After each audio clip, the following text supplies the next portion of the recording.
আজকে দেখাচ্ছি ওলকচু আর চিংড়ি মাছের একটা রেসিপি।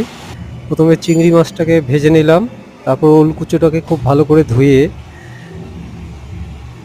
একটা পাত্রে রাখলাম। তারপর গোটা জিরে, গোটা ধনে আর কাঁচা লঙ্কা মিক্সিতে ভালো করে পেস্ট করে নিয়ে কড়াইতে সর্ষের তেল গরম করে একটুখানি গোটা জিরে দিলাম। দেওয়ার পরে তার সাথে ওলগুলোকে খুব ভালো করে ভেজে নিলাম।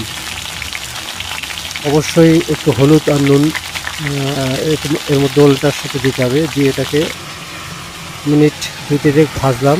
এবার যে পেস্ট করা মশলাটা, সেই মশলাটা এর মধ্যে দিয়ে দিলাম।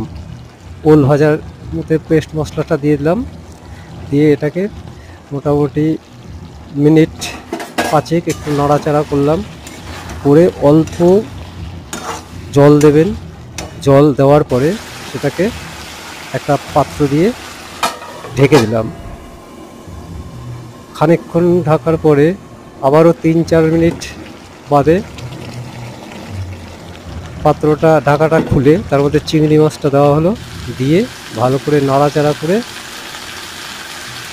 1 কাপ থেকে 1.5 কাপের মতো জল দিয়ে নুনটা আর মশলাটা একটু টেস্ট করে তারপর সেটাকে ভালো করে ঢেকে রাখা হয়েছে। রেখে তারপর নামিয়ে নেওয়া হলো। আমাদের